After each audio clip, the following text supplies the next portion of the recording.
Halo, balik lagi di podcastnya Manusia Biasa. Oke, kali ini gue mau ngebahas macem-macem mahnya orang anxiety.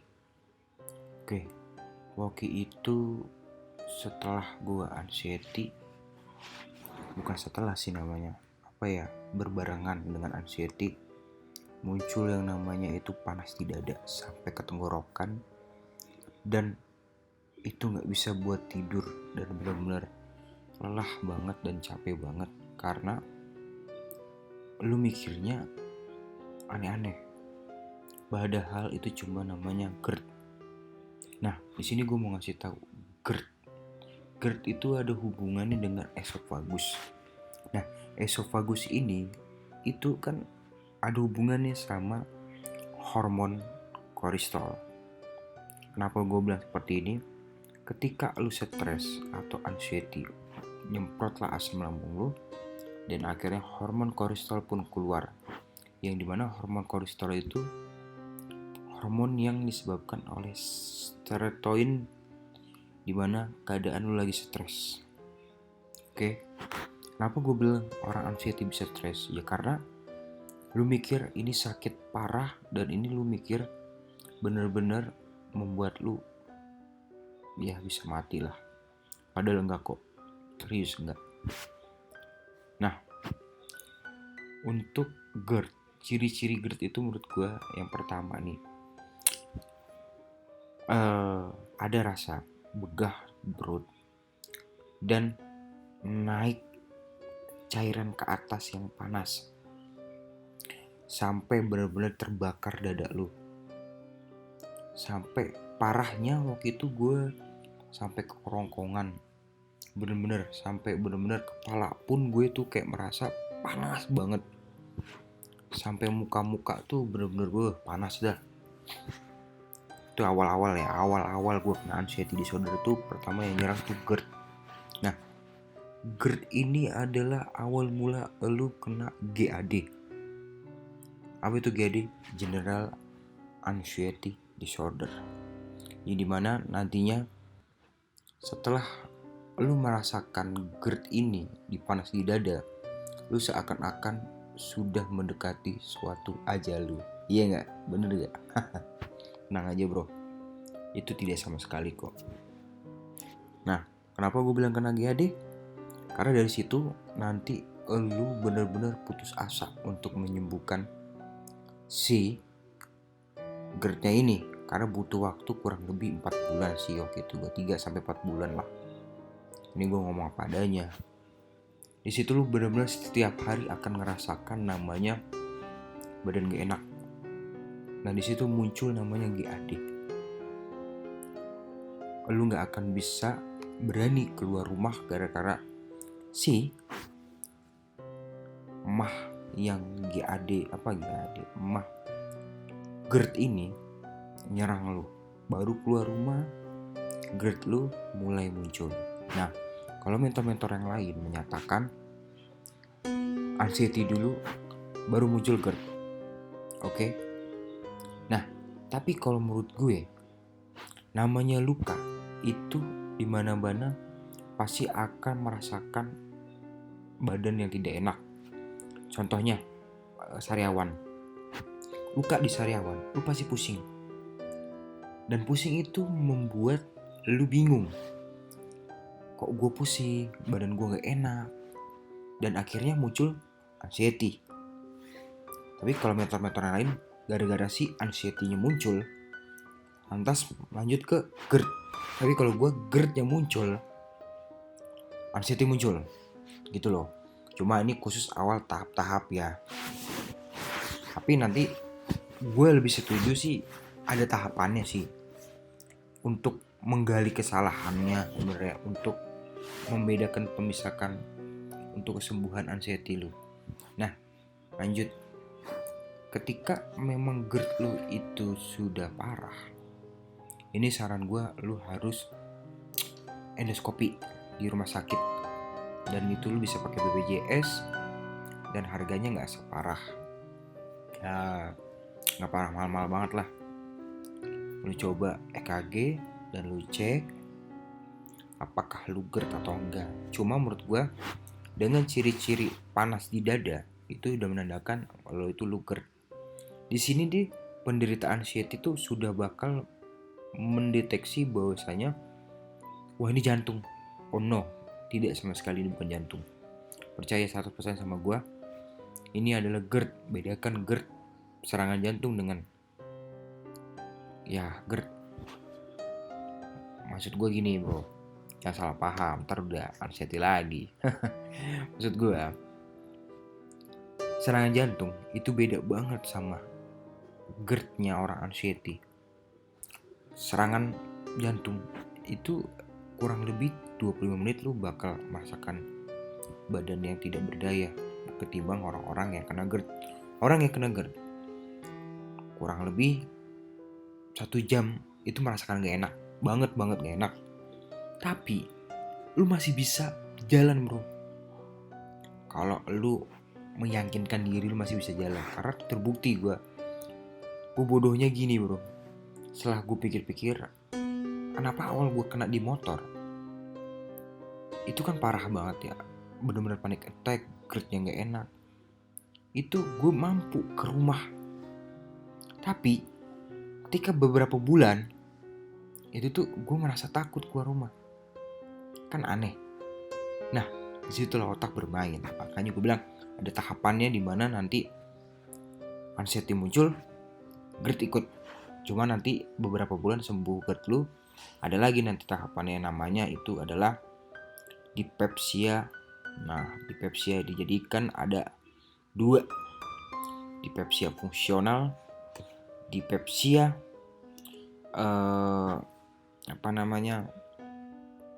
ya ada pokoknya intinya dipepsia, kalau nggak salah ada dipepsia fungsional, gue lupa lagi gitu, sama dipepsia apa ya,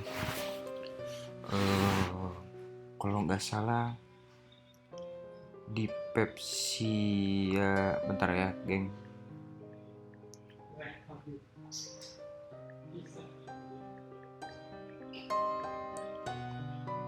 Oke, jadi ada 2 yang ada di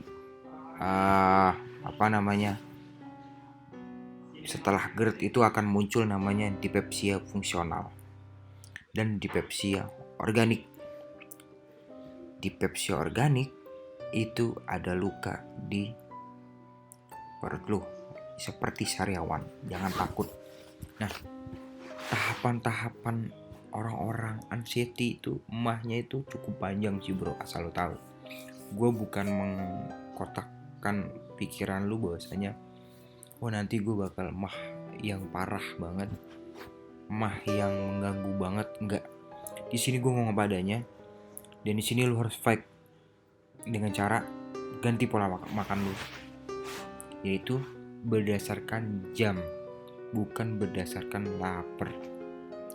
Makan 4 jam sekali, dan makan kalau bisa menghindari tepung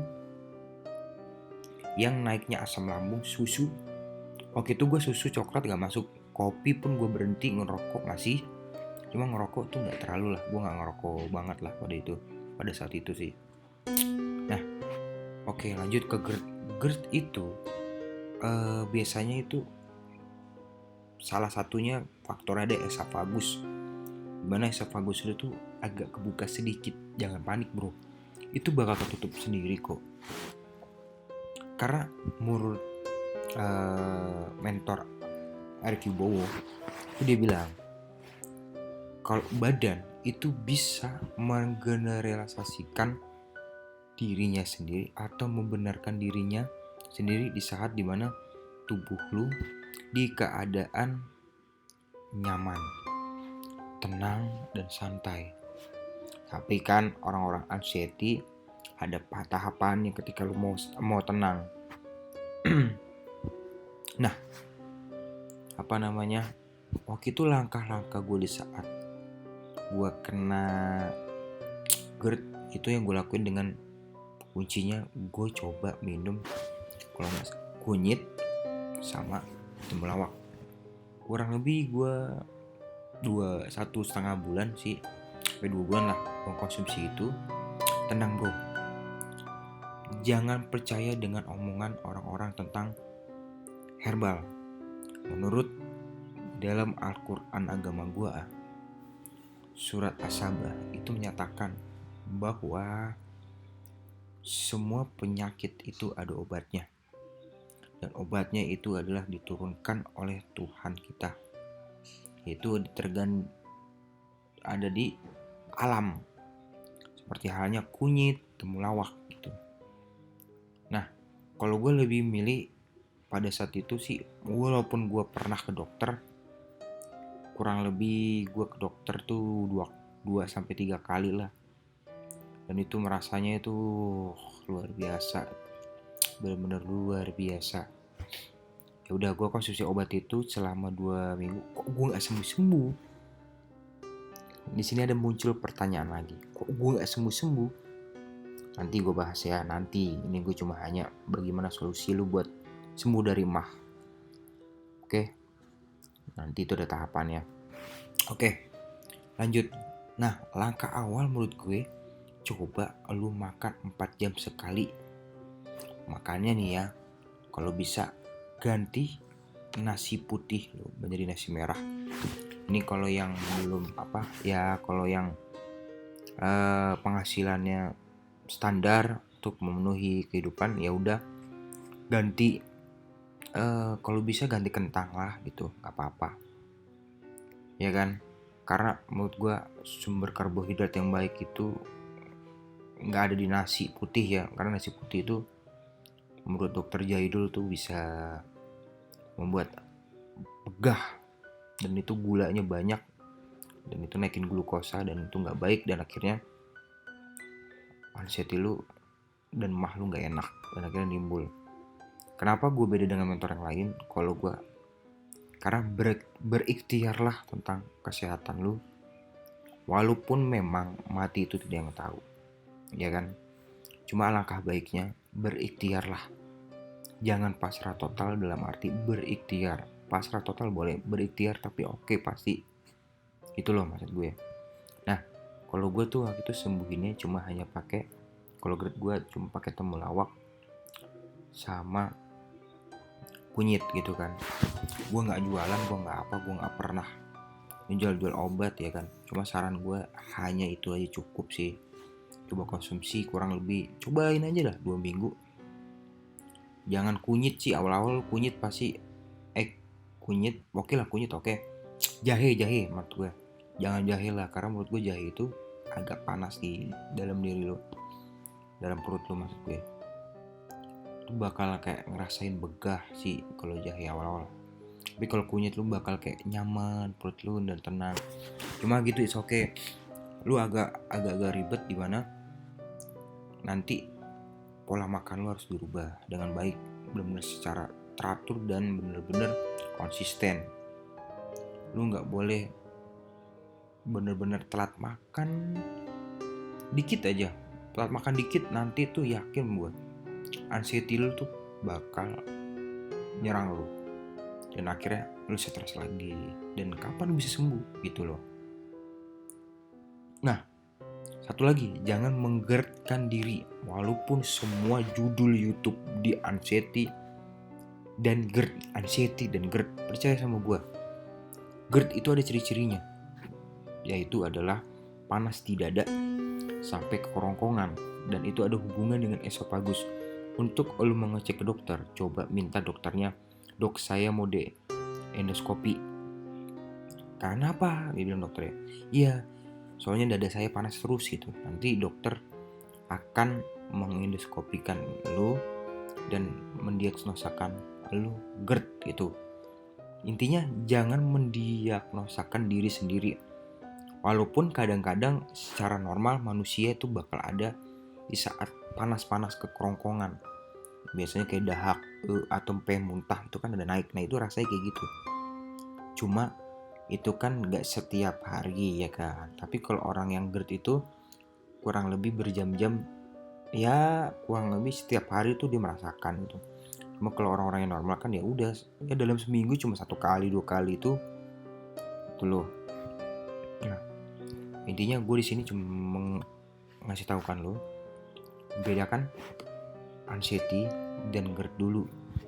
Langkah pertama itu dulu untuk menyembuhkan, dengan topik yang gue udah bahas kemarin, yaitu langkah-langkah penyembuhan anxiety. Nah, langkah pertama ini gue saranin dicoba.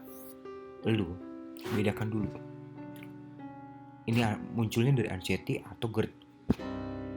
Biasanya kalau GERD itu naik asam lambung dulu sampai kerongkongan gak enak, dan akhirnya lu merasakan wah gue mau mati nih. Lu pasti gitu menjudge-nya, dan akhirnya anxiety lu muncul gitu loh.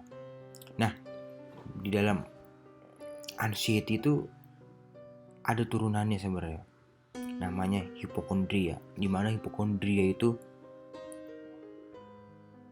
bahwasanya diri lu tuh kayak merasa kok gue penyakit berat ya gitu loh. Nah, ini buat awal-awal untuk orang-orang anxiety yang baru banget, tolong jangan buka Google. Itu bisa mengaktifkan kinerja otak lu untuk mengaktifkan hipokondria ini. Karena kalau sudah lu hipokondria, itu agak repot, karena lawan terbesar lu ada anxiety disorder. Jangan ditambahin dulu.